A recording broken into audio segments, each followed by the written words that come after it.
El sabueso de los Baskerville. 11. El hombre del risco. El fragmento de mi diario que he utilizado en el último capítulo sitúa la narración en el 18 de octubre, momento en que los extraños acontecimientos de las últimas semanas se encaminaban rápidamente hacia su terrible desenlace. Los incidentes de los días que siguieron han quedado indeleblemente grabados en mi memoria y estoy en condiciones de relatarlos sin recurrir a las notas que tomé en aquel momento. Comienzo, por lo tanto, un día después de que lograra establecer dos hechos de gran importancia. El primero, que la señora Laura Lyons de Coombe-Tracey había escrito a Sir Charles Baskerville para citarse con él precisamente a la hora y en el sitio donde el baronet encontró la muerte. Y el segundo, que al hombre al acecho en el páramo se le podía encontrar en los refugios de piedra de las colinas. Con aquellos dos datos en mi poder, llegué a la conclusión de que si no me hallaba completamente desprovisto ni de inteligencia ni de valor, tendría que arrojar por fin alguna luz sobre tanta oscuridad. No encontré momento para contar al baronet lo que había averiguado la noche anterior acerca de la señora Lyons, porque el doctor Mortimer se quedó jugando con él a las cartas hasta muy tarde. A la hora del desayuno, sin embargo, le informé de mi descubrimiento y le pregunté si quería acompañarme a Coombe-Tracey.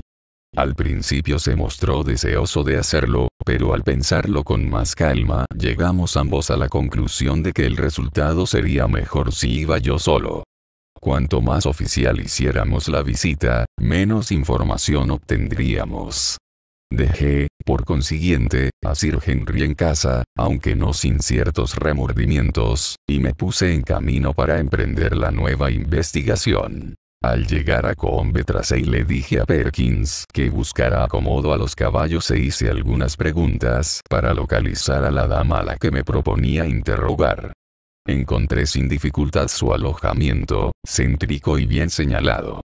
Una doncella me hizo pasar sin muchas ceremonias y, al entrar en el salón, la dama que estaba sentada delante de una máquina de escribir marca Remington se puso en pie con una agradable sonrisa de bienvenida. Su expresión cambió, sin embargo, al comprobar que se trataba de un desconocido. Acto seguido se sentó de nuevo y preguntó cuál era el objeto de mi visita. Lo primero que impresionaba de la señora Lyons era su extraordinaria belleza. Tenía los ojos y el cabello de un color castaño muy cálido, y sus mejillas, aunque con abundantes pecas, se veían agraciadas con la perfección característica de las morenas. La delicada tonalidad que se esconde en el corazón de la rosa. La admiración era, como digo, la primera impresión. Pero a la admiración sucedía de inmediato la crítica. Había un algo muy sutil que no funcionaba en aquel rostro, una vulgaridad en la expresión, quizá una dureza en la mirada, un rictus en la boca que desvirtuaba belleza tan perfecta. Pero todas estas reflexiones son, por supuesto, tardías. En aquel momento no hice más que darme cuenta de que tenía delante a una mujer muy hermosa que me preguntaba cuál era el motivo de mi visita. Y hasta entonces yo no había entendido bien hasta qué punto era delicada mi misión. Tengo el placer, dije, de conocer a su padre. Era una presentación muy torpe y la señora Lyons no la pasó por alto. Mi padre y yo no tenemos nada en común, respondió. No le debo nada y sus amigos no lo son míos. Si no hubiera sido por el difunto Sir Charles Baskerville y otras personas de buen corazón, podría haberme muerto de hambre sin que mi padre moviera un dedo. He venido a verla precisamente en relación con el difunto Sir Charles Baskerville. Las pecas adquirieron mayor relieve sobre el rostro de la dama. ¿Qué puedo decirle acerca de él?, preguntó, mientras sus dedos jugueteaban nerviosamente con los marginadores de la máquina de escribir. Usted lo conocía, ¿no es cierto? Ya le he dicho que estoy muy en deuda con su amabilidad. Si soy capaz de mantenerme, se lo debo en gran parte al interés que se tomó al conocer mi desgraciada situación. ¿Se carteaba usted con él? La dama levantó rápidamente la vista, con un brillo de cólera en los ojos de color de avellana. ¿Cuál es el objeto de estas preguntas?, quiso saber, con tono cortante. El objeto es evitar un escándalo público. Es mejor hacerlas aquí, y evitar que este asunto escape a nuestro control. La señora Lyons guardó silencio al tiempo que palidecía. Por fin alzó de nuevo los ojos con un algo temerario y desafiante en su actitud. Está bien, responderé, dijo. ¿Qué es lo que quiere saber? ¿Se carteaba usted con Sir Charles? Le escribí por supuesto 1 o 2 veces para agradecerle su delicadeza y su generosidad. ¿Recuerda usted las fechas de esas cartas? No. ¿Lo conoció usted personalmente? Sí, estuve con él 1 o 2 veces, cuando vino a Combe-Tracey. Era un hombre muy reservado y prefería hacer el bien con mucha discreción.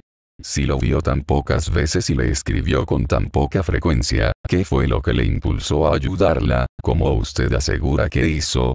La señora Lyons resolvió mi objeción con la mayor facilidad. Eran varios los caballeros que estaban al tanto de mi triste historia y que se unieron para ayudarme.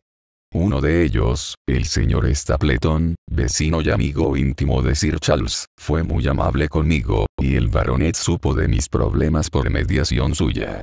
Yo estaba enterado de que Sir Charles Baskerville había recurrido en diferentes ocasiones a Stapleton como limosnero suyo, de manera que la explicación de mi interlocutora tenía todos los visos de ser cierta. ¿Escribió usted alguna vez a Sir Charles pidiéndole una cita? Continué. La señora Lyons se enrojeció una vez más, movida por la ira. A decir verdad, señor mío, se trata de una pregunta singular. Lo siento, señora, pero debo repetírsela. En ese caso respondo. Desde luego que no. Ni siquiera el mismo día de la muerte de Sir Charles. El rubor desapareció en un instante y tuve ante mí una palidez mortal. La sequedad que se apoderó de su boca le impidió pronunciar el no que yo vi más que oí. Sin duda la traición a la memoria, le respondí. Podría incluso citar un pasaje de su carta. Decía así: por favor, como es usted un caballero, queme esta carta y esté junto al portillo a las 10 en punto.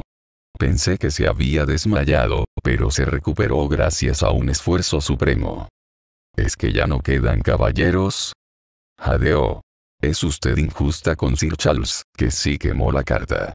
Pero a veces una carta puede ser legible incluso después de arder. ¿Reconoce que la escribió? Sí, lo hice, exclamó, volcando el alma en un torrente de palabras.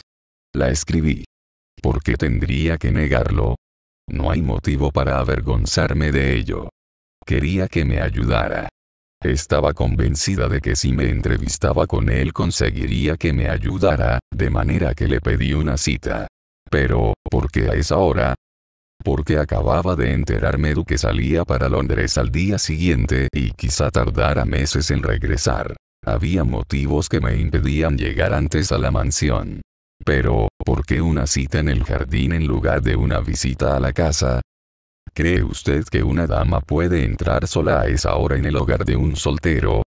Bien. ¿Qué sucedió cuando llegó usted allí? No fui. Señora Lyons. No, se lo juro por lo más sagrado. No fui. Sucedió algo que me impidió acudir. ¿Qué fue lo que sucedió? Es un asunto privado. No se lo puedo contar. Entonces, reconoce que concertó una cita con Sir Charles a la hora y en el lugar donde encontró la muerte, pero niega que acudiera a ella. Así es. Seguí interrogándola para comprobar si había dicho la verdad, pero no logré sacar nada más en limpio. Señora Lyons, dije mientras me ponía en pie, después de terminar aquella larga entrevista tan poco satisfactoria, incurre usted en una gran responsabilidad y se coloca en una posición muy falsa al no confesar todo lo que sabe. Si tengo que solicitar el auxilio de la policía, descubrirá lo gravemente que está usted comprometida.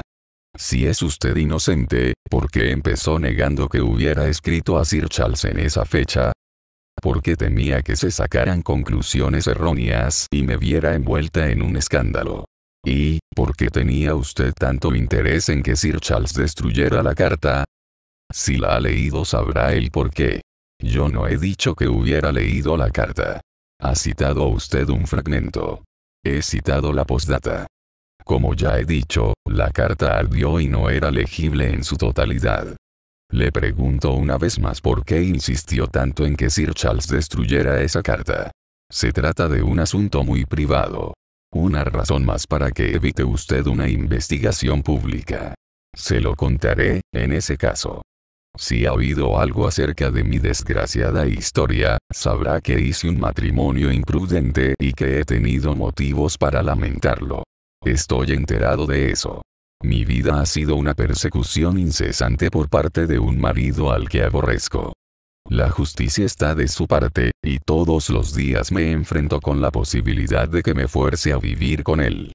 En el momento en que escribí la carta a Sir Charles, se me informó de que existía una posibilidad de recobrar mi libertad si se podían atender ciertos gastos. Eso lo significaba todo para mí. Tranquilidad, dicha, propia estimación, absolutamente todo. Sabía de la generosidad de Sir Charles y pensé que si escuchaba la historia de mis propios labios me ayudaría. En ese caso, ¿cómo es que no acudió a la cita? Porque mientras tanto recibí ayuda de otra fuente. ¿Por qué, entonces, no escribió a Sir Charles explicándoselo? Lo habría hecho así si no hubiera leído la noticia de su muerte en el periódico a la mañana siguiente. Su historia tenía coherencia y no conseguí que se contradijera a pesar de mis preguntas.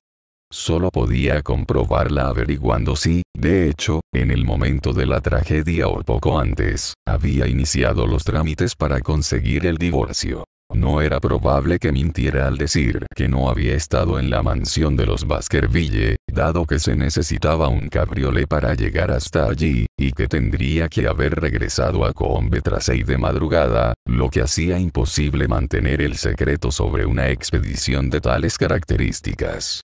Lo más probable era, por consiguiente, que dijera la verdad o, por lo menos, parte de la verdad. Me marché desconcertado y desanimado. Una vez más me tropezaba con la misma barrera infranqueable que parecía interponerse en mi camino cada vez que trataba de alcanzar el objetivo de mi misión. Y, sin embargo, cuanto más pensaba en el rostro de la dama y en su actitud, más seguro estaba de que ocultaba algo. ¿Por qué había palidecido tanto? ¿Por qué se resistió a reconocer lo sucedido hasta que se vio forzada a hacerlo? ¿Por qué tendría que haberse mostrado tan reservada en el momento de la tragedia? Con toda seguridad la explicación no era tan inocente como pretendía hacerme creer. De momento no podía avanzar más en aquella dirección y debía regresar a los refugios del páramo en busca de la otra pista. Pero se trataba de un rastro sumamente vago, como advertí en el viaje de regreso al comprobar que, una tras otra, todas las colinas conservaban huellas de sus antiguos pobladores. La única indicación de Barrymore había sido que el desconocido vivía en uno de aquellos refugios abandonados, pero existían cientos de ellos a todo lo largo y ancho del páramo. Contaba, sin embargo, con mi experiencia como guía, puesto que había visto al desconocido con mis propios ojos en la cima del Risco Negro. Aquel lugar, por lo tanto, debía ser el punto de partida de mi búsqueda. Allí iniciaría la exploración de todos los refugios hasta que diera con el que buscaba.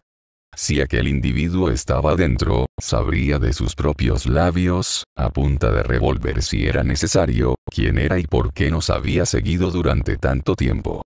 Quizá podía darnos esquinazo entre el gentío de Regent Street, pero le iba a resultar imposible en la soledad del páramo. Por otra parte, si encontraba el refugio y su ocupante no estaba dentro, me quedaría allí, por larga que resultara la espera, hasta que regresase. Holmes lo había perdido en Londres.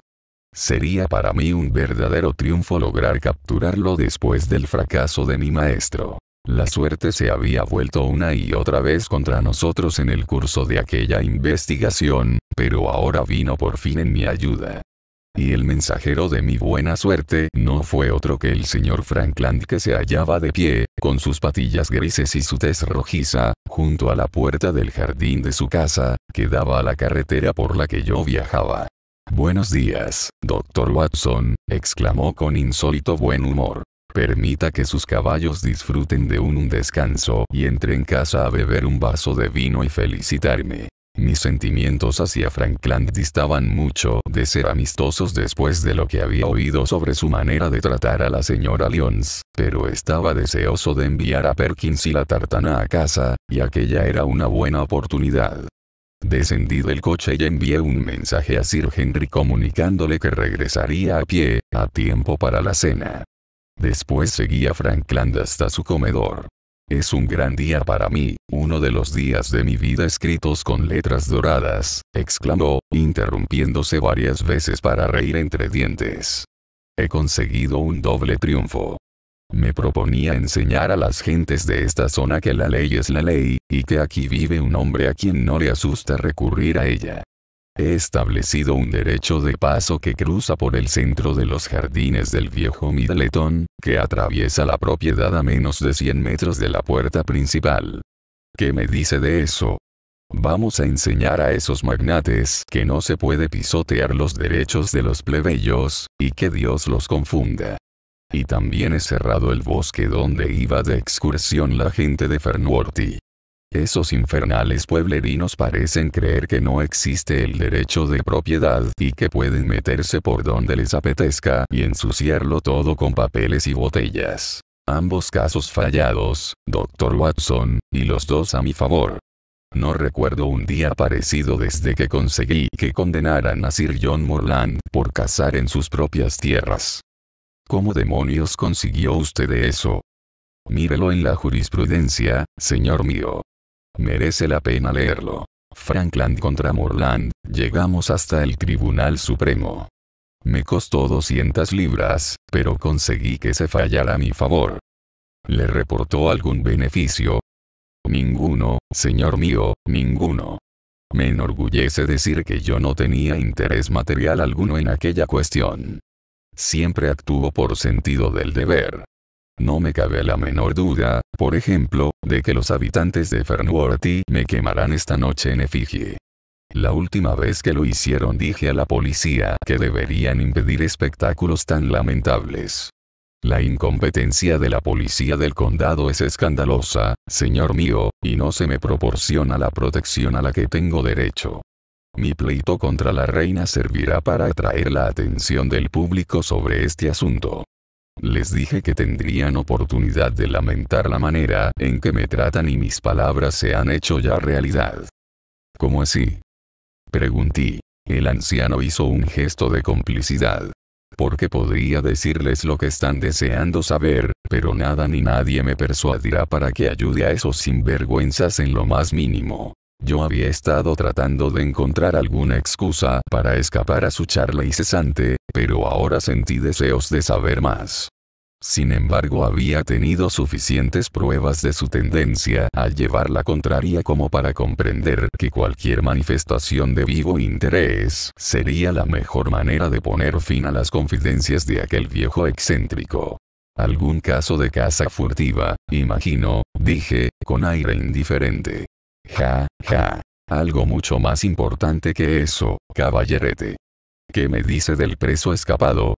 Me sobresalté. ¿No querrá usted decir que sabe dónde se esconde? Le pregunté. Quizá no sepa exactamente dónde se esconde, pero estoy completamente seguro que podría ayudar a la policía a echarle el guante. ¿Nunca se le ha ocurrido que la manera de atrapar a ese sujeto es descubrir dónde consigue la comida y llegar después hasta él? El señor Frankland daba toda la impresión de hallarse incómodamente cerca de la verdad. Sin duda, dije. Pero, ¿cómo sabe que está en el páramo? Lo sé porque he visto con mis propios ojos al mensajero que le lleva la comida. Se me cayó el alma a los pies pensando en Barrymore. Era un grave problema estar en manos de aquel viejo entrometido y rencoroso. Pero su siguiente observación me quitó un peso de encima. Le sorprenderá saber que es un niño quien le lleva la comida. Lo veo todos los días gracias al telescopio que tengo en el tejado. Siempre pasa por el mismo camino a la misma hora y, ¿cuál puede ser su destino excepto el refugio del Guido? Una vez más la suerte me sonreía. Y sin embargo evité dar muestras de interés. Un niño. Barrymore me había dicho que al desconocido lo atendía un muchacho. Frankland había tropezado por casualidad con su rastro y no con el de Selden. Si me enteraba de lo que él sabía, quizá me ahorrara una búsqueda larga y fatigosa. Pero la incredulidad y la indiferencia eran sin duda mis mejores armas. En mi opinión es mucho más probable que se trate del hijo de uno de los pastores del páramo y que se limite a llevar la comida a su padre. El menor signo de oposición bastaba para que el viejo autócrata echara chispas por los ojos. Me miró con malevolencia y se le erizaron las patillas grises, como podría hacerlo el lomo de un gato enfurecido. «Así que eso es lo que usted piensa», dijo, señalando al páramo que se extendía delante de nuestros ojos. «¿Ve allí el risco negro? Bien. ¿Ve la pequeña colina de más allá en la que crece un espino? Es la parte más pedregosa de todo el páramo. ¿Le parece probable que un pastor se sitúe en un lugar así? Su sugerencia, señor mío, es completamente absurda». Le respondí mansamente que había hablado sin conocer todos los datos. Mi docilidad le agradó y ello provocó nuevas confidencias. Puede tener la seguridad de que siempre piso terreno firme antes de llegar a una conclusión. He visto una y otra vez al muchacho con su hatillo. Todos los días, y en ocasiones 2 veces al día, he podido un momento, Dr. Watson. Me engañan los ojos, o hay en este momento algo que se mueve por la falda de aquella colina. La distancia era de varios kilómetros, pero vi con claridad un puntito oscuro sobre la monotonía verde y gris. «Venga, señor mío, venga conmigo», exclamó Frankland, subiendo las escaleras a toda prisa. «Va usted a verlo con sus propios ojos y podrá juzgar por sí mismo». El telescopio, un instrumento formidable montado sobre un trípode, se hallaba sobre la azotea de la casa. Frankland se acercó para mirar y dejó escapar un grito de satisfacción. «Deprisa, Dr. Watson, deprisa antes de que pase al otro lado». Allí estaba, sin la menor duda, un pilluelo con un hatillo al hombro, subiendo sin prisas por la pendiente. Cuando llegó a la cresta vi, recortada por un momento contra el frío cielo azul, la figura desaseada y rústica. El chiquillo miró a su alrededor con aire furtivo y cauteloso, como alguien que teme ser perseguido. Luego desapareció por la ladera opuesta. «Bien, señor mío, estoy en lo cierto. Se trata sin duda de un muchacho que parece tener una ocupación secreta. Y cuál sea esa ocupación es algo que hasta un policía rural podría adivinar. Pero no seré yo quien les diga una sola palabra, y a usted le exijo también que guarde el secreto, Dr. Watson. Ni una palabra. ¿Entendido? Como usted desee. Me han tratado vergonzosamente, esa es la verdad. Cuando salgan a la luz los hechos en mi pleito contra la reina, me atrevo a creer que un escalofrío de indignación recorrerá el país. Nada me impulsará a ayudar a la policía.